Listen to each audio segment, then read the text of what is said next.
Once upon a time, there was a famous musician named Arun. Oh, how beautifully he played the sitar. His fingers danced on the strings, creating such magical sounds that people would close their eyes and sway with joy. Everyone in the village would gather whenever Arun performed.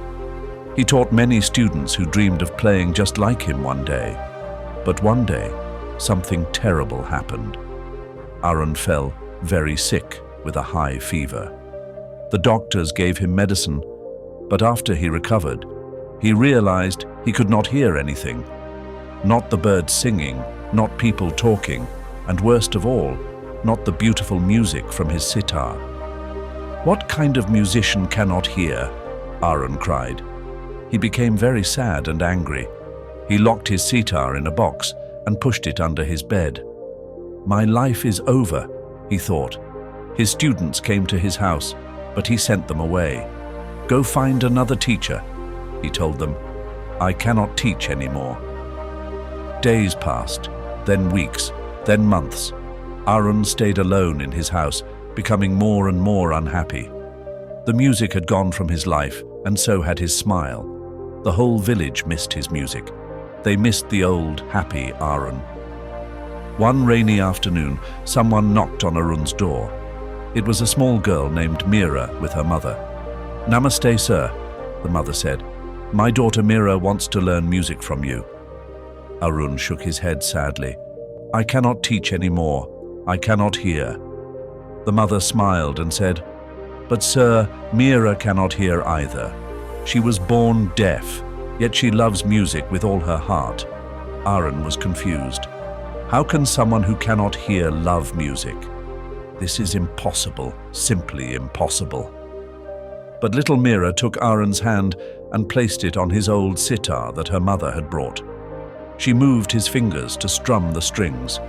Though Arun couldn't hear the sound, he could feel the vibrations travel through his fingers, up his arms, and into his heart. Something stirred inside him, a memory of music. Reluctantly, very reluctantly, Arun agreed to try teaching Meera for just 1 week. But how, he wondered. How will I teach when neither of us can hear? Each day, Arun and Meera sat together with the sitar. He showed her how to hold it properly. They felt the vibrations together. When Meera played a wrong note, she couldn't hear it, but she could see Arun's face and know it wasn't right. When she played beautifully, she felt the vibrations change and saw Arun's smile grow wider and wider. 1 week became 2, then a month, then many months. Teaching Meera was difficult, so very difficult. Many times Arun wanted to give up. But something magical was happening. Arun was discovering that music wasn't just in the ears. It was in the heart, in the soul, in the vibrations that could be felt by anyone. One day, Meera's mother invited the village to watch them perform together.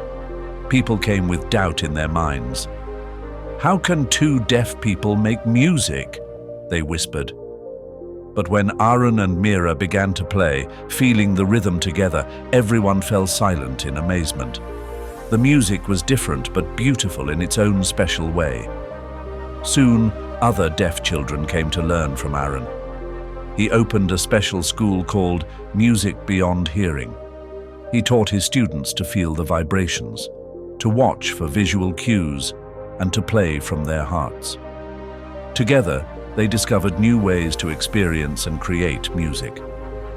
Arun realized that losing his hearing wasn't the end of his musical journey. It was actually the beginning of a new one. What he thought was his biggest weakness became his unique strength. He now connected with music in a deeper way than ever before. My dear friends, this story teaches us something very important.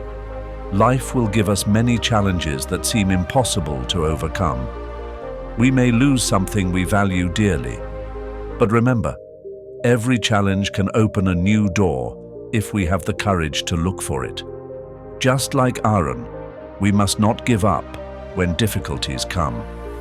The biggest obstacles often hide the most beautiful opportunities.